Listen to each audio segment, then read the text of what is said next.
Vous êtes-vous déjà retrouvé pris en otage par la peur? Ce sentiment qui paralyse, qui apporte l'angoisse et emporte le sommeil? Il semble qu'en période d'incertitude, la peur trouve de la place pour grandir dans nos cœurs. Mais ce que beaucoup ne savent pas, c'est que Jésus nous a laissé un chemin clair pour vaincre ce géant. Et non, ce n'est pas une méthode compliquée ou une formule magique. Jésus nous montre, à travers la parole de Dieu, comment affronter la peur et vivre une vie pleine de paix et de confiance. Le secret est dans ses paroles et dans les enseignements pratiques qu'il a partagés avec nous. Cela semble-t-il controversé de dire que nous pouvons vivre sans peur? Peut-être, mais c'est exactement ce que Jésus nous propose.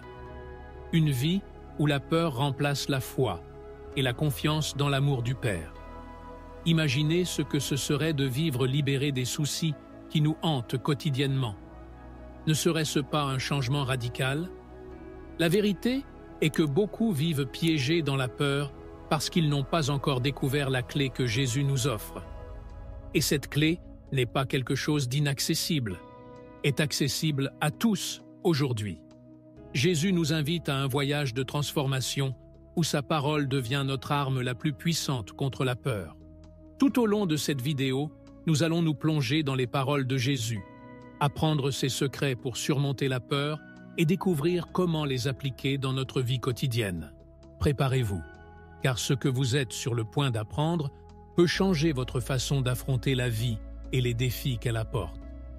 Jésus, dans sa sagesse infinie, nous révèle les secrets pour surmonter la peur et vivre avec confiance. Il connaît nos cœurs et il sait combien il est facile de se laisser remporter par les angoisses du lendemain. Dans Matthieu 6,34, il nous rappelle de ne pas nous inquiéter pour demain. Et dans Psaume 55, 22, il nous encourage à nous décharger de tous nos soucis sur lui parce qu'il prend soin de nous.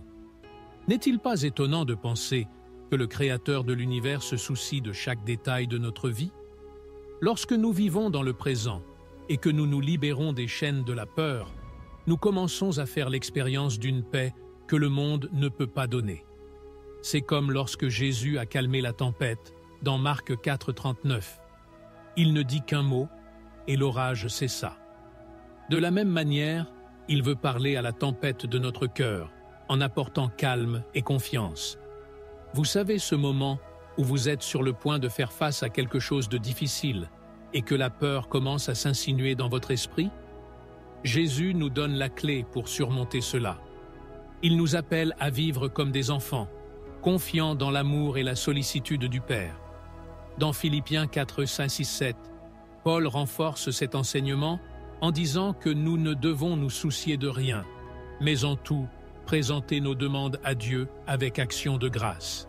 Lorsque nous faisons cela, la paix de Dieu, qui surpasse toute compréhension, garde nos cœurs et nos esprits. C'est comme si nous étions sous un bouclier divin qui nous protège contre les flèches de la peur et de l'anxiété. La peur nous empêche souvent de vivre pleinement. C'est comme s'il nous aveuglait sur la réalité des bénédictions qui nous entourent. Jésus nous enseigne à ouvrir les yeux pour voir ces bénédictions. Cela nous rappelle l'importance de chérir le présent et de croire que Dieu est toujours présent dans nos vies. Dans 1 Pierre 5, 7, nous sommes invités à rejeter toute notre anxiété sur lui, parce qu'il prend soin de nous. Dieu ne nous a pas créés pour vivre paralysés par la peur, mais pour faire l'expérience de la vie dans sa plénitude, comme le dit Jean 10, 10. Le voleur vient pour voler, tuer et détruire, mais Jésus est venu pour que nous ayons la vie en abondance.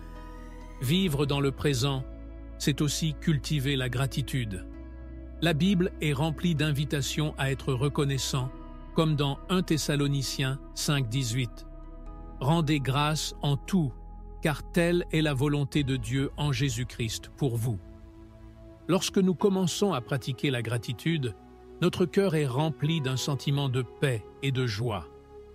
Que diriez-vous de commencer un journal de gratitude, en notant quotidiennement les petites et grandes bénédictions que Dieu a déversées dans votre vie? Vous constaterez qu'en vous concentrant sur les cadeaux du présent, la peur de l'avenir commence à perdre son pouvoir sur vous. La gratitude est un miracle qui transforme notre vision et nous rapproche du cœur de Dieu. Jésus nous encourage également à affronter nos peurs avec foi. Lorsque Pierre a marché sur l'eau dans Matthieu 14, 29, 31, il a commencé à s'enfoncer lorsqu'il a quitté Jésus des yeux et regardé les vagues. C'est ainsi que nous sommes lorsque nous nous concentrons sur les incertitudes de la vie. Les vagues de la peur semblent énormes, mais lorsque nous fixons nos yeux sur Jésus, nous trouvons le courage de traverser les tempêtes. Hébreux 12, 12, 2 nous instruit de regarder fermement à l'auteur et au consommateur de notre foi, Jésus. C'est lui qui a commencé le bon travail en nous et qui l'achèvera. Il est avec nous à chaque pas, nous soutenant lorsque nos forces nous font défaut. La prière est l'une des armes les plus puissantes que nous ayons contre la peur. Dans Philippiens 4, 6, 7, nous sommes encouragés à présenter nos demandes avec action de grâce à Dieu. La prière change notre perspective. En plaçant nos préoccupations devant Dieu, nous recevons une paix qui dépasse la logique humaine. C'est comme si un mur de protection invisible avait été érigé autour de nous. Jacques 5, 16 nous rappelle que la prière d'un homme juste est puissante et efficace. Il n'y a pas de prière trop petite ou de problème trop grand pour Dieu. En priant, nous activons la puissance du royaume de Dieu dans nos vies et faisons l'expérience de la paix que Jésus a promise. La société nous pousse à être parfaits, à planifier chaque détail de notre vie. Mais Jésus nous montre que la chose la plus importante est de faire confiance à la provision quotidienne de Dieu. Il nous rappelle les oiseaux du ciel dans Matthieu 6, 26, qui ne sèment pas et ne moissonnent pas, mais sont nourris par le Père céleste. Si Dieu prend soin des oiseaux, combien plus se souciera-t-il de nous? C'est l'invitation de Jésus. Avoir confiance que, tout comme il a pris soin des gens dans le désert avec la manne quotidienne, Exode 16, il prendra soin de chacun de nous. Planifier est judicieux, mais s'inquiéter est une perte d'énergie. Lorsque nous abandonnons notre avenir à Dieu, nous nous libérons pour vivre pleinement le présent. Jésus n'a jamais promis une vie sans défi, mais il nous assure qu'en vivant dans le présent et en faisant confiance à Dieu, nous pouvons faire face à n'importe quelle situation avec courage et espérance. Il nous dit dans Jean 16, 33, « Dans le monde, vous aurez des tribulations, mais prenez courage. J'ai vaincu le monde. » Il a surmonté la peur, la mort et l'insécurité. Et elle nous appelle à vivre cette victoire au quotidien. En nous concentrant sur le présent et en cherchant le royaume de Dieu, nous trouverons un trésor qui dépasse toute crainte ou préoccupation. Et c'est le premier pas vers la découverte du secret de la recherche du royaume de Dieu en premier lieu. Jésus nous instruit clairement sur ce qui devrait être notre priorité. Cherchez d'abord le royaume de Dieu et sa justice. Dans Matthieu 6, 33, il nous dit que si nous mettons le royaume de Dieu en premier, toutes les autres choses nous seront ajoutées. C'est comme s'il disait « Eh, ne vous inquiétez pas des choses de ce monde. Si tu cherches ce qui est éternel, le Père céleste s'occupera du reste. » N'est-ce pas libérateur de savoir que nous n'avons pas à nous épuiser à essayer de tout contrôler? Chercher le royaume de Dieu, c'est choisir de vivre selon les valeurs et les enseignements de Jésus. Et cela change notre façon de voir le monde. Lorsque nous mettons Dieu en premier, notre perspective sur la vie change radicalement. Ce qui semblait autrefois être un problème insurmontable devient une occasion de faire l'expérience de la sollicitude divine. Pensez à Abraham, qui a fait confiance au plan de Dieu au point qu'il était prêt à sacrifier son propre fils, Isaac. Genèse 22, 1, 18. Il chercha d'abord le royaume de Dieu, et Dieu se montra fidèle en fournissant un bélier pour le sacrifice. Cette histoire nous enseigne que lorsque nous donnons la priorité à la volonté de Dieu, il prend sur lui de nous fournir ce dont nous avons besoin, souvent d'une manière que nous n'aurions jamais imaginée. Chercher le royaume de Dieu signifie aussi avoir confiance qu'il a un but dans chaque situation. Joseph, vendu comme esclave par ses propres frères, Genèse 37, aurait pu désespérer. Mais il a gardé sa foi et sa confiance en Dieu. Des années plus tard, Joseph a été placé en position de pouvoir en Égypte et a pu sauver sa famille de la famine. En Genèse 50, 20, il dit à ses frères « Vous avez projeté le mal contre moi, mais Dieu l'a fait bon. » Lorsque nous recherchons le royaume de Dieu, nous apprenons à voir au-delà des circonstances immédiates et à comprendre que Dieu peut transformer même les situations les plus difficiles en quelque chose pour notre bien et sa gloire. En pratique, chercher d'abord le royaume de Dieu peut être quelque chose de simple, mais profondément transformateur. Il peut s'agir de commencer la journée par la prière, en demandant à Dieu de guider vos actions et vos décisions. Ou peut-être s'agit-il d'offrir de l'aide à quelqu'un dans le besoin, de démontrer l'amour de Jésus par des actes de gentillesse. Dans Actes 2, 42-47, nous voyons comment les premiers chrétiens cherchaient le royaume de Dieu en communion, partageant leur vie et leurs ressources. Ils ont donné la priorité à la vie communautaire et au service aux autres, et le résultat a été une croissance spirituelle et numérique impressionnante. Cela nous montre qu'en vivant en harmonie avec le royaume de Dieu, nous avons un impact positif sur ceux qui nous entourent.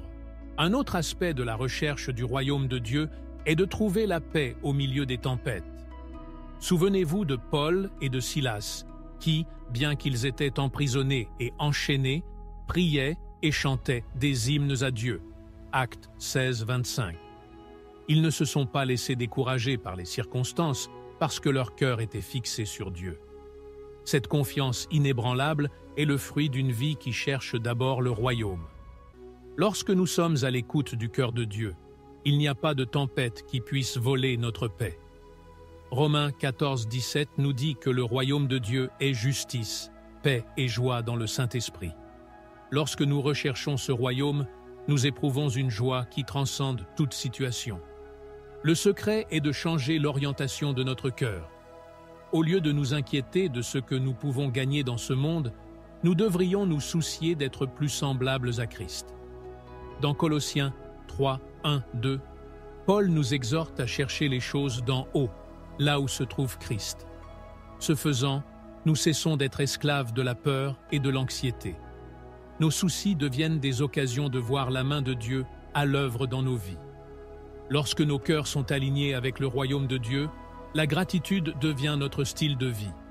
C'est parce que nous reconnaissons que, quelles que soient les circonstances, Dieu est bon et a ce qu'il y a de meilleur pour nous. Chercher d'abord le royaume de Dieu signifie aussi mettre de côté l'égoïsme et vivre pour servir. Jésus nous a donné l'exemple suprême du service en lavant les pieds des disciples dans Jean 13, 14, 15. Il nous appelle à faire de même, à vivre une vie d'humilité et de service aux autres. Lorsque nous faisons cela, nos inquiétudes diminuent, car nous sommes occupés à aimer et à prendre soin des gens qui nous entourent. Il est intéressant de voir comment, en prenant soin des besoins des autres, nous trouvons un soulagement de nos propres soucis. Jésus nous montre que la vraie puissance et la vraie liberté sont dans le service, et non dans le fait d'être servi. Lorsque nous recherchons le royaume de Dieu, nous constatons que nos besoins sont satisfaits d'une manière que nous n'aurions jamais imaginée. Philippiens 4,19 nous rappelle « Et mon Dieu pourvoira à tous vos besoins selon sa richesse, avec gloire en Jésus-Christ. » Ce n'est pas une formule magique, mais une promesse que, si nous alignons nos cœurs sur les desseins de Dieu, Dieu prendra soin de chaque détail. Lorsque nous vivons de cette façon, nous sommes libérés de l'anxiété et de la peur, prêts à entrer dans la prochaine leçon que Jésus nous enseigne. Avoir la foi et la confiance dans le plan de Dieu. Jésus savait que dans les moments difficiles, notre foi pouvait vaciller. C'est pourquoi il nous a laissé des paroles d'encouragement, comme dans Jean 14, 1, où il nous dit « Que vos cœurs ne se troublent pas, vous croyez en Dieu, croyez aussi en moi. » C'est un appel à une confiance profonde dans le plan divin, même lorsque tout semble s'effondrer autour de nous. C'est une sorte d'encre pour l'âme qui nous rappelle que Dieu contrôle chaque détail. Tout comme le capitaine d'un navire confronté à une tempête garde le regard fixé sur l'horizon, nous sommes appelés à fixer nos yeux sur Jésus et à croire qu'il nous guidera vers la sécurité. Pensez à Abraham, qui a été appelé par Dieu à quitter son pays et à aller dans un endroit qu'il montrerait encore. Hébreux 11, 8. Abraham ne savait pas où il allait, mais il avait confiance en la promesse de Dieu. Sa foi l'a conduit à être appelé l'ami de Dieu. Jacques 2, 23. Cette confiance inébranlable dans le dessein divin est une invitation pour nous tous. Même lorsque les circonstances nous mettent au défi, nous sommes appelés à aller de l'avant, croyant que Dieu a déjà tracé le chemin devant nous. C'est comme marcher dans un tunnel sombre, en sachant qu'il y a de la lumière de l'autre côté, parce que Dieu est celui qui illumine nos pas. Parfois, la vie nous met dans des situations où faire confiance à Dieu semble être la seule option. Vous vous souvenez de Job? Il a subi une perte inimaginable, mais au milieu de la souffrance, il a déclaré « Quand il me tuerait, j'espère en lui ». Job 13, 15. C'est l'essence de la confiance dans le plan de Dieu. Savoir que même lorsque nous ne le comprenons pas, Dieu travaille pour nous. Vous êtes-vous déjà retrouvé pris en otage par la peur? Ce sentiment qui paralyse, qui apporte l'angoisse et emporte le sommeil? Il semble qu'en période d'incertitude, la peur trouve de la place pour grandir dans nos cœurs. Mais ce que beaucoup ne savent pas, c'est que Jésus nous a laissé un chemin clair pour vaincre ce géant. Et non, ce n'est pas une méthode compliquée ou une formule magique. Jésus nous montre, à travers la parole de Dieu, comment affronter la peur et vivre une vie pleine de paix et de confiance. Le secret est dans ses paroles et dans les enseignements pratiques qu'il a partagés avec nous. Cela semble-t-il controversé de dire que nous pouvons vivre sans peur? Peut-être, mais c'est exactement ce que Jésus nous propose. Une vie où la peur remplace la foi et la confiance dans l'amour du Père. Imaginez ce que ce serait de vivre libéré des soucis qui nous hantent quotidiennement. Ne serait-ce pas un changement radical? La vérité est que beaucoup vivent piégés dans la peur parce qu'ils n'ont pas encore découvert la clé que Jésus nous offre. Et cette clé n'est pas quelque chose d'inaccessible, est accessible à tous aujourd'hui. Jésus nous invite à un voyage de transformation où sa parole devient notre arme la plus puissante contre la peur. Tout au long de cette vidéo, nous allons nous plonger dans les paroles de Jésus, apprendre ses secrets pour surmonter la peur et découvrir comment les appliquer dans notre vie quotidienne. C'est-à-dire, comme David l'a fait dans le psaume 23, 4, « Quand je marcherai dans la vallée de l'ombre de la mort, je ne craindrai aucun mal, car tu es avec moi. » Cette certitude de la présence de Dieu à chaque instant, qu'il soit bon ou mauvais, nous donne le courage d'aller de l'avant avec confiance. Élie a aussi eu un moment de peur et de doute. Dans 1 Roi 19, il s'enfuit dans le désert, effrayé par Jézabel, et demande à Dieu de lui ôter la vie. Mais Dieu, dans sa miséricorde, envoie un ange pour prendre soin d'Élie et restaurer sa force. Dieu ne l'a pas réprimandé pour sa peur, mais l'a renouvelé. Cela nous montre que même lorsque notre foi vacille, Dieu reste fidèle. Il comprend nos faiblesses et nous soutient. Ainsi, nous sommes encouragés à nous tourner vers lui dans les moments de faiblesse, sachant qu'il est capable de renouveler notre foi et de nous fortifier pour continuer le voyage. Il y a aussi l'exemple de Paul, qui a affronté d'innombrables dangers et souffrances pour l'amour de l'Évangile. Dans 2 Corinthiens 12 et 9, il rapporte ce que le Seigneur lui a dit. « Ma grâce te suffit, car ma puissance s'est rendue parfaite dans la faiblesse. » Paul a compris que la force vient de la reconnaissance de sa propre fragilité et de sa dépendance totale de Dieu. C'est pourquoi il pouvait dire « Quand je suis faible, c'est alors que je suis fort. » La foi et la confiance dans le plan de Dieu ne nous libèrent pas des difficultés, mais elles nous donnent l'assurance que dans notre faiblesse, la puissance de Dieu se manifeste d'une manière surprenante. Enfin, faire confiance au plan de Dieu, c'est accepter qu'il a un but en tout. Romains 8, 28 nous donne l'assurance que toutes choses concourent au bien de ceux qui aiment Dieu, de ceux qui sont appelés selon son dessein. Ce n'est pas que toutes choses sont bonnes, mais que Dieu peut utiliser même les situations les plus difficiles pour apporter la croissance, la guérison et des miracles dans nos vies. Cette confiance nous conduit à prier avec foi, à attendre patiemment et à nous reposer sur les promesses de Dieu. Et c'est cette confiance qui nous pousse à entrer dans l'enseignement suivant, la pratique de la prière constante. Jésus nous enseigne que la prière est la clé pour vaincre les tentations et nos faiblesses humaines. Dans Matthieu 26, 41, il exhorte « Veillez et priez, de peur que vous n'entriez en tentation. Certes, l'esprit est disposé, mais la chair est faible. » C'est une leçon de choses que nous pouvons appliquer tous les jours. Lorsque nous faisons face à des défis, qu'ils soient grands ou petits, la prière nous relie à la puissance divine. Imaginez la prière comme un téléphone direct vers le ciel. Peu importe ce qui se passe autour de nous, nous pouvons élever une prière et trouver la force qui vient de Dieu. La prière nous fortifie et nous maintient inébranlables, même lorsque tout ce qui nous entoure essaie de nous abattre.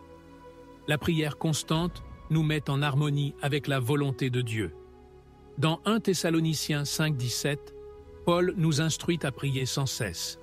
Il ne s'agit pas d'être à genoux tout le temps, mais plutôt de vivre dans une attitude continue de prière et de dépendance vis-à-vis de Dieu.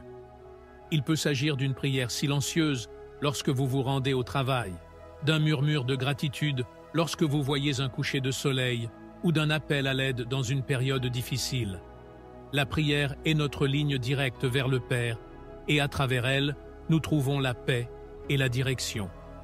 Lorsque nous pratiquons cela, nous commençons à percevoir la présence de Dieu dans tous les aspects de notre vie, en devenant plus conscients de ses actions dans notre vie quotidienne. En plus de la prière, Jésus nous enseigne à cultiver un cœur reconnaissant. La gratitude ne consiste pas simplement à dire « merci » pour une bénédiction spécifique, mais c'est un mode de vie.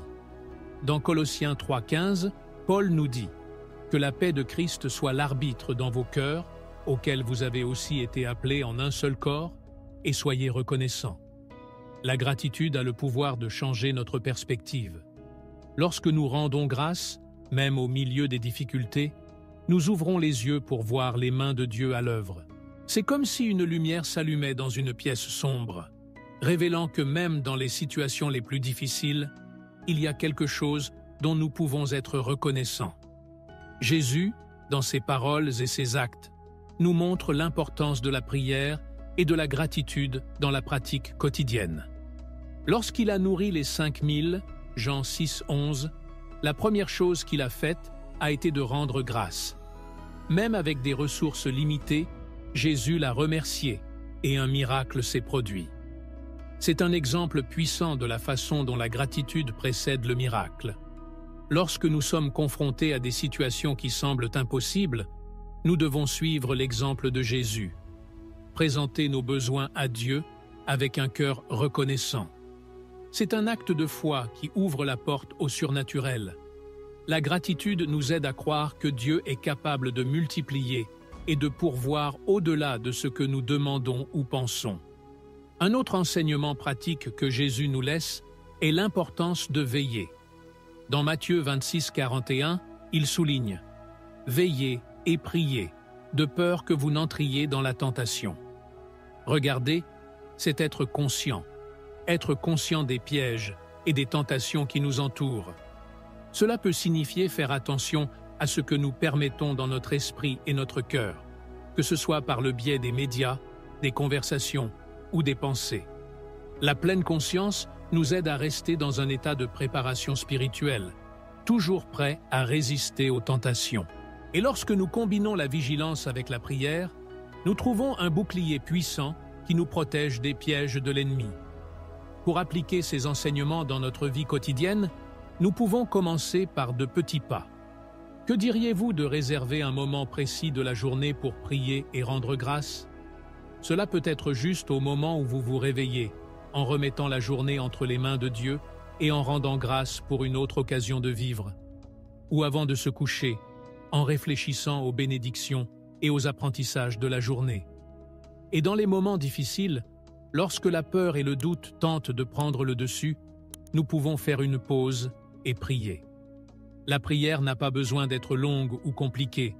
Il peut s'agir d'une simple phrase comme « Seigneur, aide-moi » ou « Merci, Dieu, d'être avec moi ». L'important est de créer cette habitude de communication constante avec Dieu. De plus, la pratique de la gratitude peut être cultivée de manière simple. Nous pouvons commencer un journal de gratitude en notant 3 choses pour lesquelles nous sommes reconnaissants quotidiennement. Ou nous pouvons exprimer notre gratitude envers ceux qui nous entourent en reconnaissant et en valorisant les petites actions d'amour et de gentillesse. Dans Éphésiens 5:20, Paul nous encourage à rendre grâce à Dieu pour tout, en toutes circonstances. Cette pratique renforce non seulement notre foi, mais nous rapproche également de Dieu et des autres.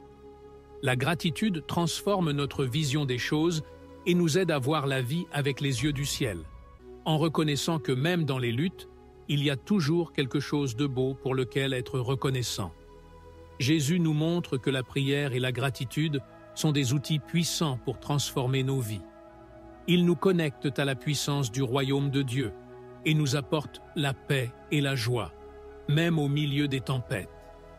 Lorsque nous prions et rendons grâce, nous libérons la puissance de Dieu dans nos vies en faisant l'expérience de sa présence et de sa provision de manière tangible. Et c'est cette pratique quotidienne qui nous prépare à la prochaine leçon que Jésus nous donne. Faire confiance à la souveraineté de Dieu dans chaque détail de notre vie. Jésus nous enseigne à faire confiance à la souveraineté de Dieu, surtout lorsqu'il nous dit dans Matthieu 6:34 « Ne vous inquiétez pas de demain ». Cette déclaration n'est pas seulement un conseil, mais un appel à vivre d'une manière qui reflète la confiance en un Dieu qui contrôle tout. Dieu, dans sa sagesse infinie, connaît le commencement, le milieu et la fin de toute chose.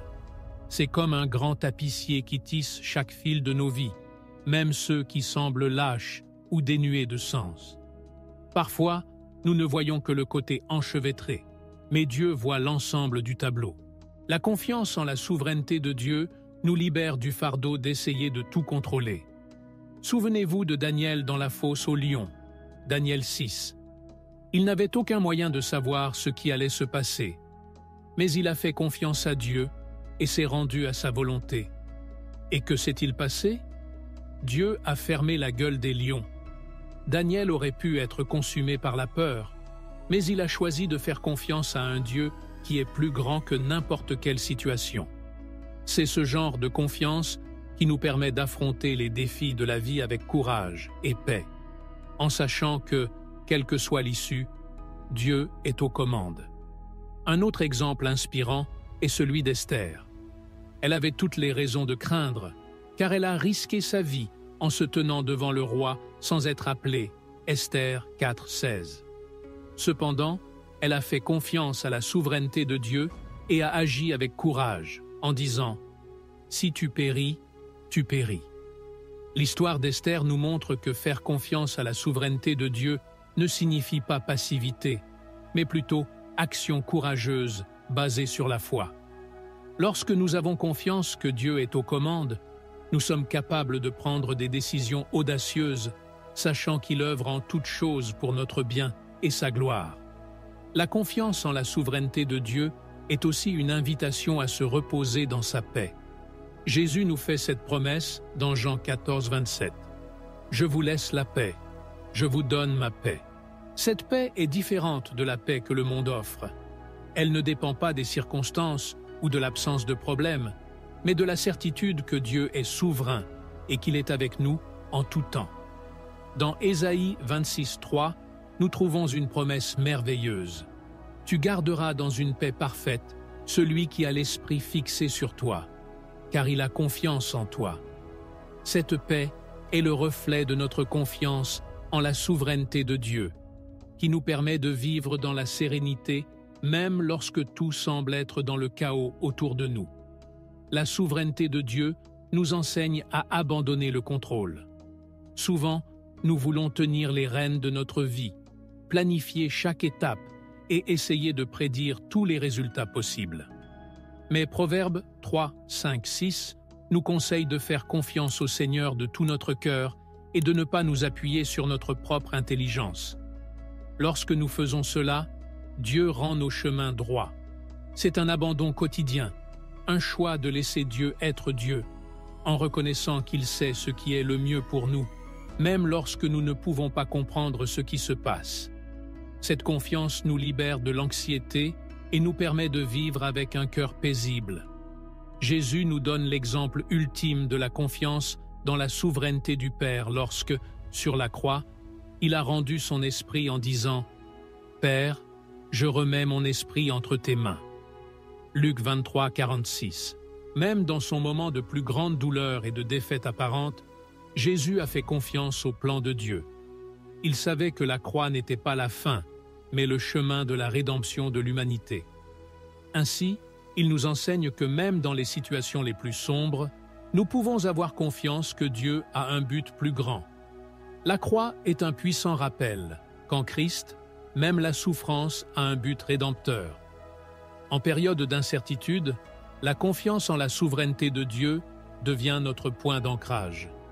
L'apôtre Paul, qui a fait face à des naufrages, des persécutions et des emprisonnements, a dit dans Romains 8, 38, 39 que rien ne peut nous séparer de l'amour de Dieu qui est en Jésus-Christ.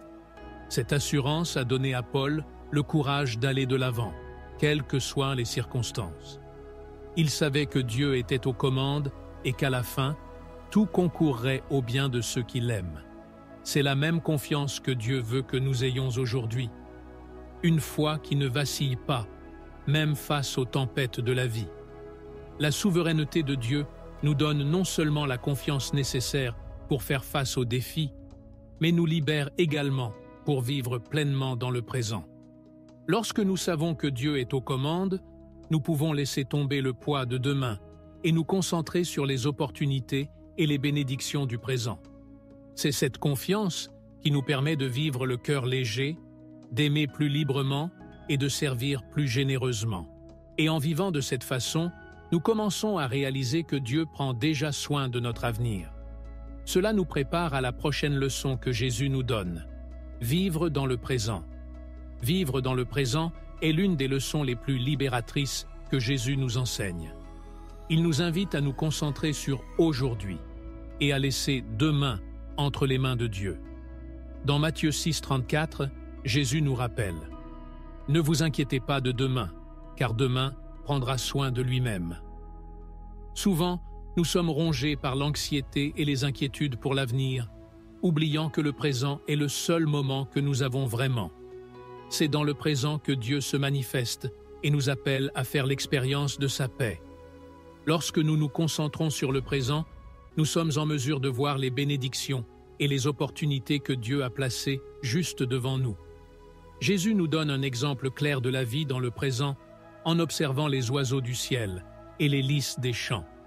Matthieu 6, 25, 30. Les oiseaux ne sèment pas, ils ne moissonnent pas, et les lys ne travaillent pas, mais Dieu les soutient et les revêt de splendeur. Si Dieu prend si bien soin de la création, à combien plus forte raison prendra-t-il soin de nous? C'est un appel à faire confiance à la provision quotidienne de Dieu et à vivre le présent avec gratitude.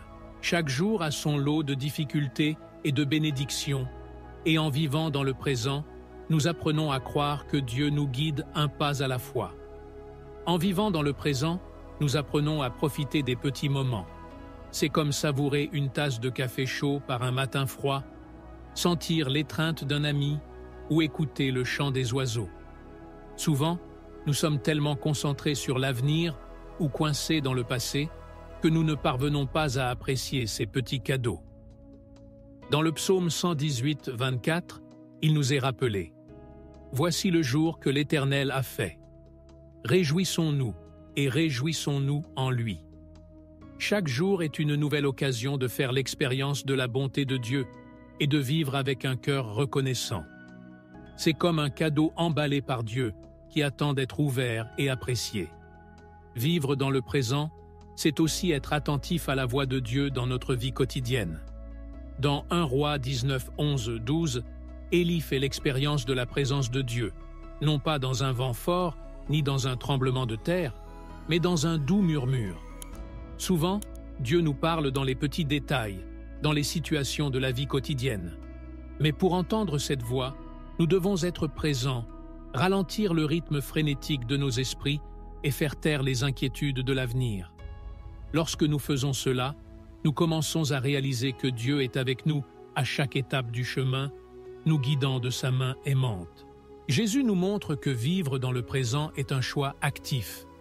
Vous vous souvenez de Marthe et Marie? Alors que Marthe était occupée et préoccupée par beaucoup de choses, Marie a choisi de s'asseoir aux pieds de Jésus et de l'écouter. Luc 10, 38, 42. Jésus a dit que Marie avait choisi la bonne part, qui ne lui serait pas enlevée. Cela nous apprend que, au milieu des exigences de la vie, nous pouvons choisir de nous concentrer sur ce qui est vraiment important. En vivant dans le présent, nous choisissons de donner la priorité à notre communion avec Dieu et de chérir les moments qu'il nous donne. C'est une invitation à être comme Marie, à trouver le repos et la paix en présence de Jésus. La pratique de vivre dans le présent peut commencer par de petits pas. Nous pouvons nous donner la permission de faire une pause pendant la journée, de respirer profondément et de remercier Dieu pour le moment présent. Il peut s'agir d'éteindre votre téléphone portable pendant un moment, de faire une promenade à l'extérieur ou simplement d'être présent dans une conversation, sans nous laisser distraire par des pensées sur ce qui va suivre. Dans Philippiens 4:6, Paul nous encourage à ne nous soucier de rien d'autre qu'en tout, par la prière et la supplication, avec action de grâce, pour présenter nos demandes à Dieu. C'est une pratique qui nous aide à vivre dans le présent, en abandonnant nos soucis à Dieu et en faisant l'expérience de sa paix. Vivre dans le présent, c'est aussi avoir confiance que Dieu prend soin de notre avenir. Lorsque nous sommes constamment concentrés sur ce qui vient ensuite, nous manquons l'occasion de voir ce que Dieu fait en ce moment. Dans Jérémie 29:11, Dieu dit « Car je connais les desseins que j'ai pour vous, des desseins de paix et non de mal, pour vous donner un avenir et une espérance. » Savoir que Dieu a un plan nous permet de nous détendre et de faire confiance. Nous pouvons vivre pleinement aujourd'hui, sachant que demain est entre les mains d'un Dieu aimant et souverain. En choisissant de vivre dans le présent, nous commençons à faire l'expérience d'une nouvelle dimension de la vie. C'est comme si une brume s'était dissipée, révélant la beauté de ce qui nous entoure. Vivre dans le présent ne signifie pas ignorer l'avenir, mais plutôt croire que Dieu est déjà là, qu'il nous attend. Et en apprenant à vivre de cette façon, nous ouvrons nos cœurs à la prochaine clé puissante que Jésus nous donne, la gratitude. La gratitude est un outil puissant que Jésus nous enseigne pour combattre la peur et l'anxiété. Il nous montre qu'en cultivant un cœur reconnaissant, nous sommes capables de trouver la paix et le contentement, même au milieu des tempêtes. Dans Luc 17, 11, 19, Jésus guérit 10 lépreux, mais un seul revient pour rendre grâce. Jésus demande « Les 10 n'ont-ils pas tous été purifiés? Où sont les 9 autres ?» Cet homme qui est revenu pour rendre grâce n'a pas seulement été guéri, mais il a entendu Jésus dire « Lève-toi et va, ta foi t'a guéri ». La gratitude reconnaît non seulement ce que Dieu a fait, mais elle nous ouvre également des portes pour recevoir davantage de sa grâce et de sa présence dans nos vies. Lorsque nous rendons grâce à Dieu, nous reconnaissons qu'il est à l'œuvre dans toutes les circonstances, même les plus difficiles. Dans 1 Thessaloniciens 5, 18, Paul nous encourage à rendre grâce en toutes circonstances, car telle est la volonté de Dieu en Jésus-Christ pour vous. Cela ne signifie pas que nous devons être reconnaissants pour les situations difficiles elles-mêmes, mais plutôt pour ce que Dieu fait à travers elles. Par exemple, lorsque nous sommes confrontés à un défi, nous pouvons remercier Dieu pour la force et la sagesse qu'il nous donne pour le surmonter. La gratitude déplace notre attention des circonstances vers le Dieu qui est avec nous au milieu d'elles, apportant la paix dans nos cœurs. La gratitude nous aide à nous souvenir des promesses et de la fidélité de Dieu. Dans le psaume 103, 2, David nous rappelle « Bénis le Seigneur, ô mon âme, et n'oublie aucun de ses bienfaits. » Lorsque nous sommes reconnaissants, nous nous souvenons de tout ce que Dieu a déjà fait pour nous, renforçant notre foi pour le présent et l'avenir. C'est comme construire un mémorial de bénédiction qui nous fait regarder en arrière et voir la main de Dieu qui nous guide et nous soutient à chaque étape du chemin. Cela nous donne l'assurance que s'il a été fidèle dans le passé, il sera certainement fidèle dans l'avenir. La pratique de la gratitude peut transformer notre vie quotidienne. Que diriez-vous de commencer et de terminer chaque journée en remerciant Dieu pour au moins 3 choses? Il peut s'agir de quelque chose de simple, comme le soleil qui brille, de la nourriture sur la table ou la présence d'êtres chers dans nos vies. Dans Philippiens 4, 6, 7, Paul nous instruit de présenter nos demandes à Dieu avec action de grâce, et la paix de Dieu, qui surpasse toute compréhension, gardera nos cœurs et nos esprits en Jésus-Christ. Lorsque nous pratiquons la gratitude, nous libérons la paix de Dieu dans nos vies, et nos cœurs sont remplis de joie et d'espoir. Jésus nous montre que la gratitude est plus qu'un sentiment, c'est une attitude de vie. Dans le miracle de la multiplication des pains et des poissons, Jean 6, 11, il a rendu grâce avant de distribuer la nourriture. La gratitude a précédé le miracle.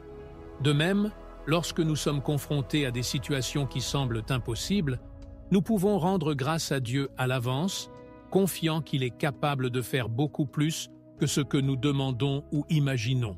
Éphésiens 3, 20. C'est comme planter une graine de foi, croire que Dieu apportera la provision nécessaire au bon moment. Vivre avec gratitude nous aide à voir la vie à travers les yeux de Dieu. Dans Colossiens 3, 15, 17, Paul nous encourage à laisser la paix du Christ dominer nos cœurs en étant reconnaissants en tout. La gratitude nous rend plus conscients des bénédictions qui nous entourent et nous aide à apprécier ce qui compte vraiment. Il est facile d'être reconnaissant quand tout va bien, mais la vraie gratitude se manifeste lorsque nous sommes capables de remercier Dieu, même au milieu des luttes, en ayant confiance qu'il travaille pour notre bien et sa gloire. La gratitude nous rapproche également des gens et nous aide à exprimer notre amour. Lorsque nous remercions les autres, nous reconnaissons leur valeur et leur témoignons notre reconnaissance. Jésus nous enseigne à nous aimer les uns les autres comme il nous a aimés, Jean 15, 12. Et la gratitude est un moyen pratique d'exprimer cet amour. Il peut s'agir d'un simple « merci » à quelqu'un qui a fait quelque chose pour nous, ou d'un mot d'encouragement à ceux qui sont dans le besoin.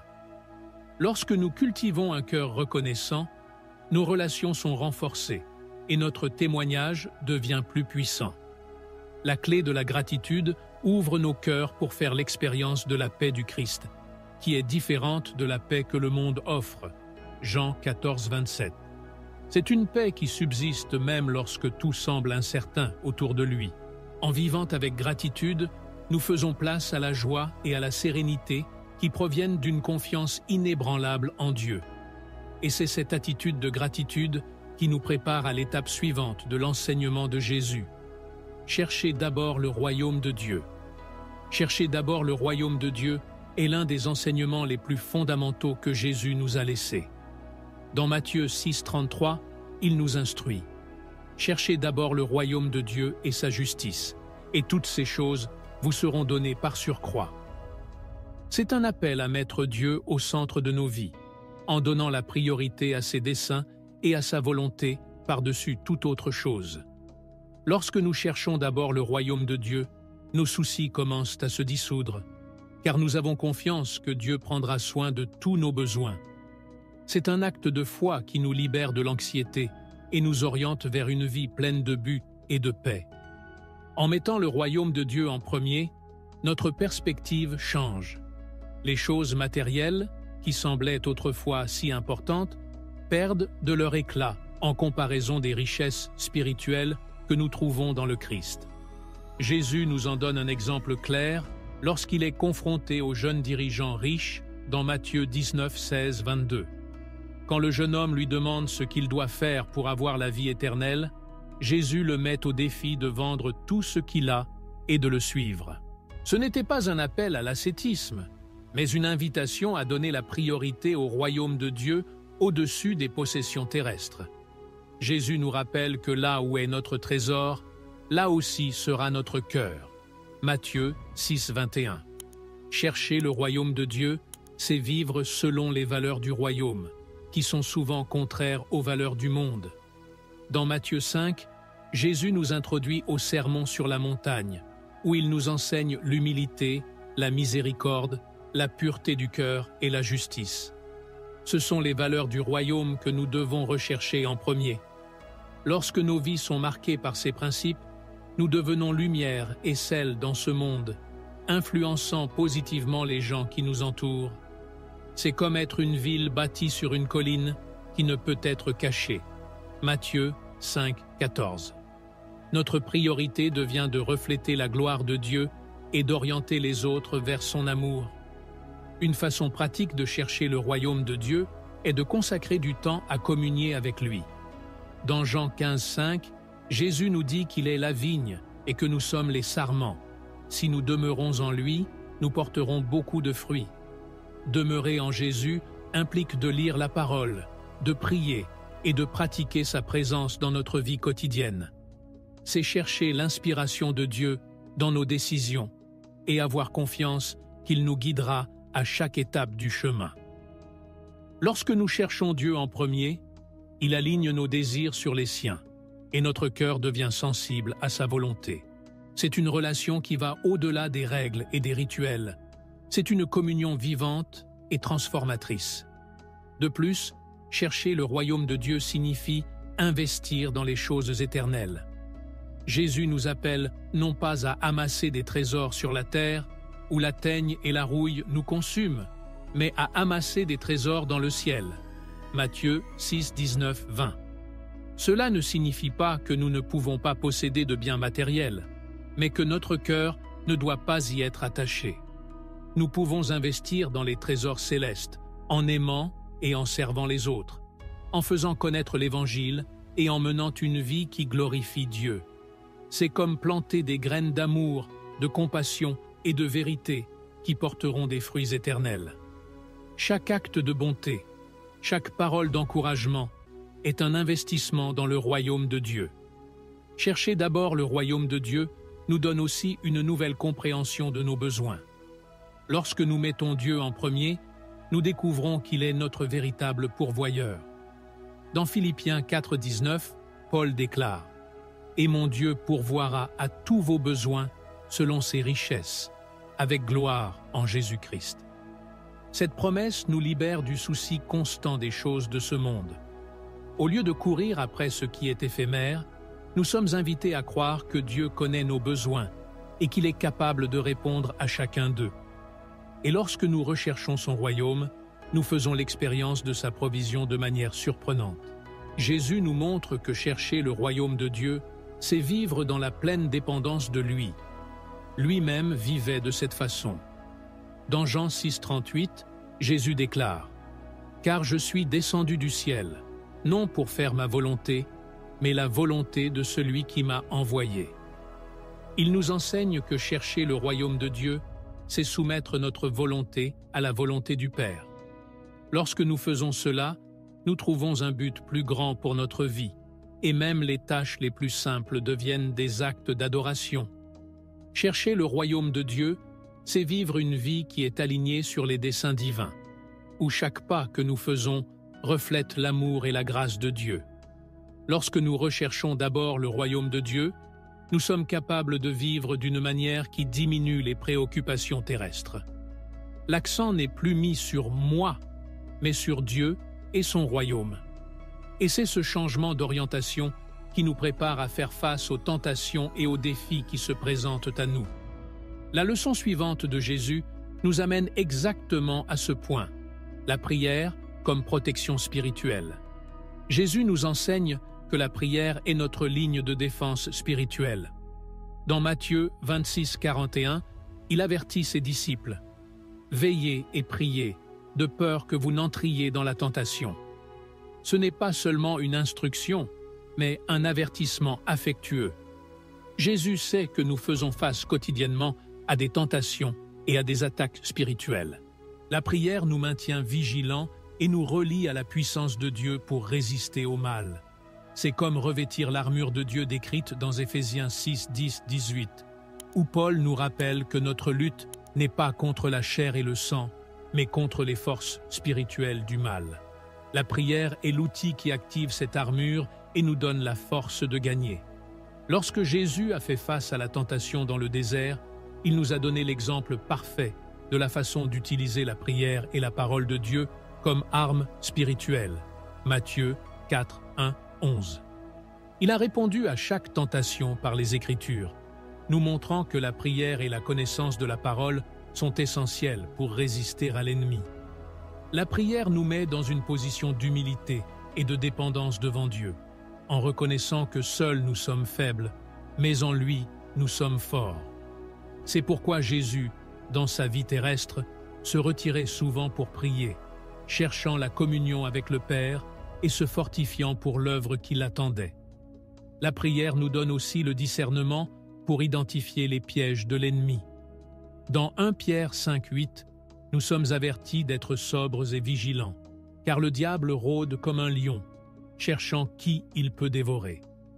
Par la prière, l'Esprit Saint nous révèle les zones vulnérables de notre vie et nous donne le pouvoir d'adopter une position ferme. Pensez à la prière comme un système d'alarme spirituelle.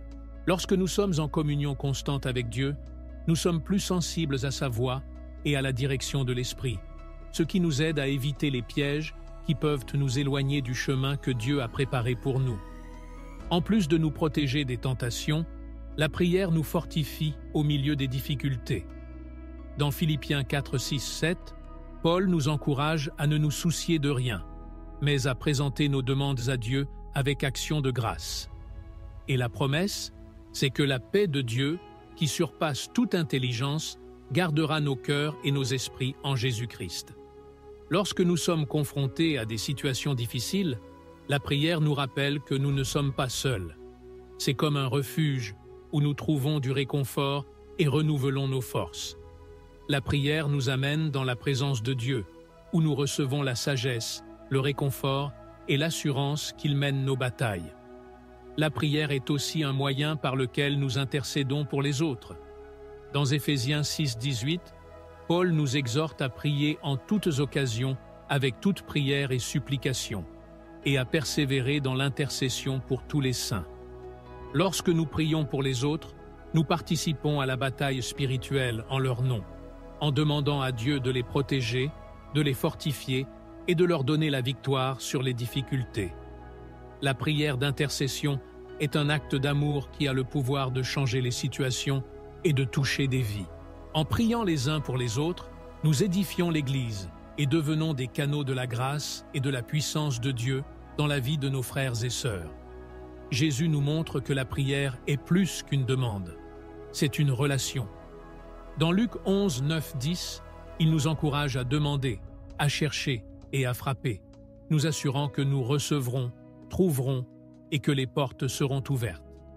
Cela nous rappelle que la prière est une conversation continue avec Dieu, où nous partageons nos cœurs et écoutons sa voix. C'est dans l'intimité de la prière que nous connaissons le mieux Dieu et que nous nous alignons sur sa volonté.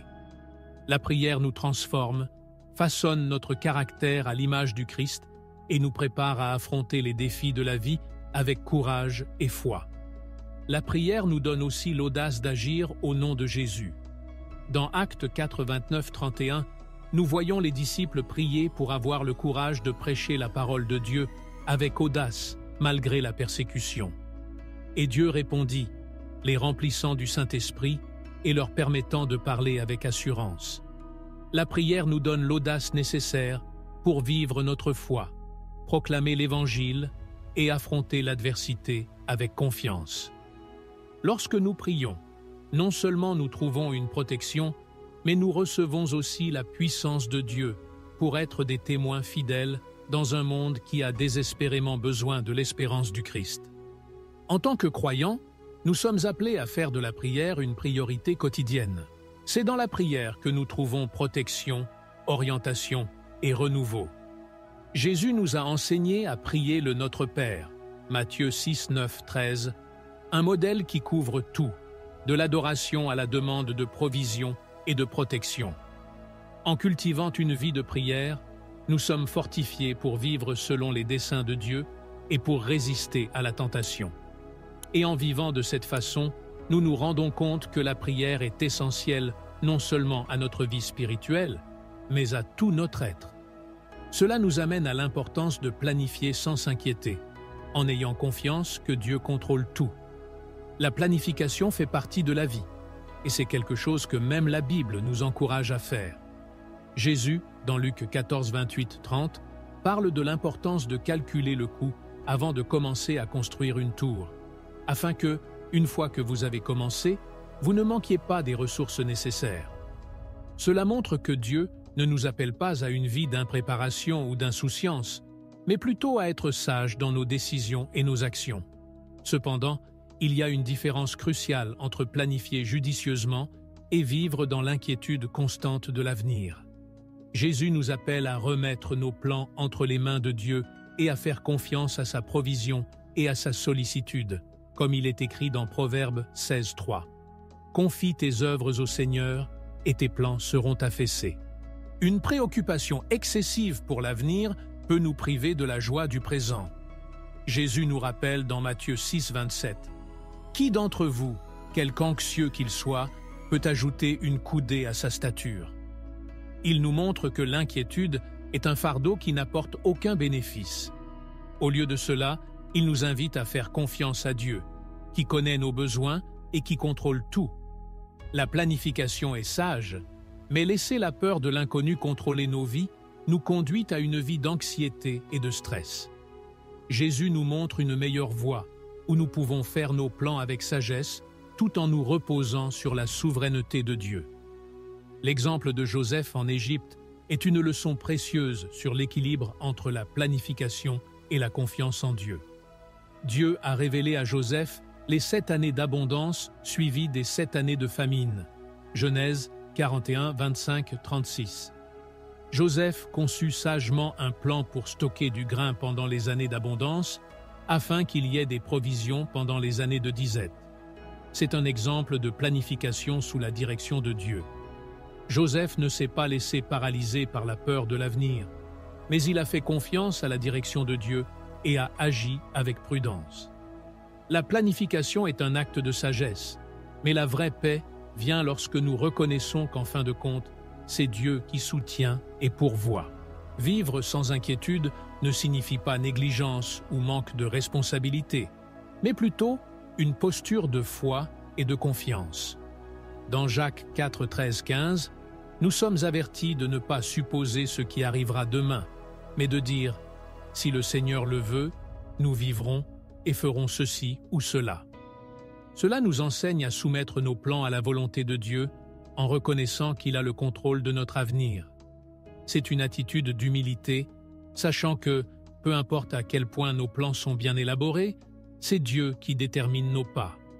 Ce faisant, nous trouvons le repos, car nous savons que notre avenir est assuré entre les mains d'un Père aimant.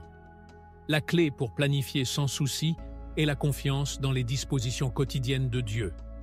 Dans Matthieu 6, 11, Jésus nous enseigne à prier. « Donne-nous aujourd'hui notre pain quotidien. » Il nous appelle à dépendre de Dieu pour les besoins de chaque jour, sans nous soucier excessivement de ce qui est à venir. Lorsque nous vivons avec cette confiance, nous sommes libérés de l'anxiété et de la pression d'avoir à contrôler tous les aspects de notre vie. Nous planifions, oui, mais avec la certitude que Dieu est notre pourvoyeur et qu'il sait ce qui est le mieux pour nous. C'est comme apprendre à danser sur la mélodie que Dieu joue, sans essayer de forcer le rythme. Il est également important de se rappeler que même lorsque nos plans échouent, Dieu est toujours aux commandes. Combien de fois avons-nous planifié quelque chose et, pour des raisons indépendantes de notre volonté, tout semble s'effondrer? Dans ces moments-là, nous devons nous rappeler les paroles de Jérémie 29, 11. « Car je connais les pensées que j'ai à ton sujet, dit le Seigneur, des pensées de paix et non de mal, pour te donner la fin que tu attends. » Dieu a un but plus grand pour nos vies, et même lorsque nos plans ne se déroulent pas comme nous l'espérons, il peut transformer les situations pour notre bien. C'est une confiance qui nous permet d'avancer avec audace, même lorsque le chemin est incertain. Planifier sans souci est un art qui implique l'abandon quotidien de nos désirs et de nos inquiétudes à Dieu. Nous pouvons mettre nos objectifs, nos rêves et nos projets devant lui, en lui demandant des conseils et des directives. Dans Philippiens 4:6, Paul nous encourage à ne nous soucier de rien, mais en tout, par la prière et la supplication, avec action de grâce, à présenter nos demandes à Dieu. Lorsque nous lui abandonnons nos plans, nous trouvons la paix qui vient du fait de savoir que, quoi qu'il arrive, Dieu est avec nous et nous guidera. C'est cet abandon qui nous prépare à aimer notre prochain avec l'amour que Jésus nous enseigne. En équilibrant la planification et la confiance en Dieu, nous vivons avec une nouvelle liberté. Nous ne sommes plus esclaves de l'angoisse, mais les enfants d'un Père qui prend soin de nous. C'est cette confiance qui nous permet de regarder au-delà de nous-mêmes et d'étendre l'amour du Christ aux autres, comme Jésus nous l'enseigne. Et c'est exactement ce sur quoi se concentre l'enseignement suivant de Jésus. Aimer son prochain comme soi-même. Jésus nous appelle à aimer notre prochain comme il nous a aimés, et c'est l'une des marques les plus profondes du royaume de Dieu. Dans Jean 15:12, il nous dit « Voici mon commandement. Aimez-vous les uns les autres comme je vous ai aimés. » Cet amour est un amour sacrificiel, un amour qui met l'autre au-dessus de soi. C'est le genre d'amour que Jésus a montré en lavant les pieds de ses disciples, même s'il savait que l'un d'entre eux le trahirait. Jean 13:1-17. Aimer son prochain, selon Jésus, n'est pas seulement un sentiment, mais une action intentionnelle qui reflète le cœur de Dieu pour l'humanité. Aimer son prochain signifie souvent tendre la main, même lorsque ce n'est pas pratique. Vous souvenez-vous de la parabole du bon Samaritain? Dans Luc 10:25-37, Jésus raconte l'histoire d'un homme qui a été attaqué par des voleurs et laissé sur le bord de la route. Plusieurs le dépassèrent et ignorèrent sa souffrance, mais un Samaritain, ému de compassion, s'arrêta pour l'aider. Il ne connaissait pas l'homme, il n'était pas obligé de l'aider, mais il a choisi de faire preuve de miséricorde. Cette histoire nous met au défi d'aimer sans rien attendre en retour, d'être un canal de l'amour de Dieu pour tous, peu importe qui ils sont ou ce qu'ils peuvent nous offrir. Cet amour pour les autres est aussi un antidote à la peur. Dans 1 Jean 4:18, nous lisons que « Dans l'amour, il n'y a pas de crainte, mais l'amour parfait chasse la crainte. » Lorsque nous aimons comme Jésus nous l'a enseigné, nous sommes libérés de la peur, car nous nous concentrons sur le service et la bénédiction des autres, plutôt que de nous inquiéter de nos propres insécurités. Aimer son prochain, c'est vivre avec un cœur ouvert, prêt à partager, à écouter et à marcher ensemble avec les autres sur leur chemin. C'est par cet amour que nous montrons au monde la vraie nature de Dieu, car, comme Jésus l'a dit, c'est à ceux-ci que tous reconnaîtront que vous êtes mes disciples, si vous avez de l'amour les uns pour les autres. Jean 13:35. Au quotidien, l'amour du prochain peut se manifester de plusieurs façons. Il peut s'agir d'un acte simple, comme écouter quelqu'un qui traverse une période difficile, offrir un mot d'encouragement ou même l'aider à répondre à des besoins pratiques. Dans Romains 12:15, Paul nous enseigne à nous réjouir avec ceux qui se réjouissent et à pleurer avec ceux qui pleurent. Aimer son prochain, c'est entrer dans la vie des gens, être présent dans leurs moments de joie et de douleur, et démontrer, par nos actions, qu'ils sont importants et aimés de Dieu. C'est un amour actif qui recherche le bien-être de l'autre. Jésus nous appelle à aimer non seulement ceux qui nous aiment, mais aussi nos ennemis. Dans Matthieu 5:44, il dit « Aimez vos ennemis et priez pour ceux qui vous persécutent ». Cela va à l'encontre de la logique humaine, mais c'est précisément cet amour radical que Jésus nous montre sur la croix. Il a prié pour ceux qui l'ont crucifié. « Père, pardonne-leur, car ils ne savent pas ce qu'ils font. » Luc 23:34. Aimer de cette manière nous met au défi de sortir de notre zone de confort et de refléter le cœur de Dieu qui aime inconditionnellement. Ce type d'amour est révolutionnaire et a le pouvoir de transformer les vies et les relations. Aimer son prochain implique aussi la volonté de pardonner. Dans Colossiens 3,13, nous sommes exhortés à nous supporter les uns les autres et à nous pardonner les uns aux autres si quelqu'un a quelque plainte contre un autre. Comme le Christ vous a pardonné, vous aussi. Le pardon est l'une des expressions les plus profondes de l'amour de Dieu dans nos vies. Lorsque nous pardonnons, nous libérons la grâce que nous avons reçue de Dieu et permettons à la guérison et à la réconciliation d'avoir lieu. C'est un acte d'amour qui nous libère et nous permet de vivre en paix avec les autres. Cet amour pour les autres n'est pas quelque chose que nous pouvons produire par nous-mêmes, elle découle de notre relation avec Dieu. En 1 Jean 4,7, il nous est rappelé que « quiconque aime est né de Dieu et connaît Dieu ». Lorsque nous faisons l'expérience de l'amour de Dieu, nous avons le pouvoir d'aimer les autres avec le même amour. C'est comme un fleuve qui coule du trône de Dieu à nos cœurs et de nos cœurs au monde. Lorsque nous nous connectons quotidiennement avec Dieu par la prière et sa parole, nous sommes remplis de son amour et devenons le reflet de cet amour pour ceux qui nous entourent. Aimer son prochain, c'est vivre selon le but pour lequel nous avons été créés. Jésus nous appelle à être la lumière du monde et le sel de la terre. Matthieu 5, 13, 14. Et nous le faisons lorsque nous aimons comme il a aimé. L'amour est l'accomplissement de la loi et le plus grand commandement. C'est par l'amour que nous apportons le royaume de Dieu sur la terre, que nous manifestons la grâce, la miséricorde et la compassion du Père. En vivant cet amour, nous montrons que nous appartenons à Dieu et nous préparons le terrain pour que d'autres fassent l'expérience de l'amour du Christ dans leur vie. Jésus nous a montré que la peur n'a pas besoin d'être notre compagnon de route. Il nous a enseigné, à travers la parole de Dieu, comment vivre avec foi, gratitude et confiance. Maintenant, la question est de savoir si vous êtes prêt à appliquer ces enseignements dans votre vie. Êtes-vous prêt à mettre votre peur de côté et à embrasser la paix que Jésus vous offre? N'oubliez pas que vivre sans peur ne signifie pas une vie sans problème, mais une vie dans laquelle vous pouvez faire face à chaque défi avec l'assurance que Dieu est aux commandes. Demandez-vous, qu'ai-je fait pour chercher le royaume de Dieu en premier lieu? Ai-je pleinement confiance en son plan pour ma vie? C'est le moment d'agir. Commencez à intégrer ces vérités dans votre routine quotidienne.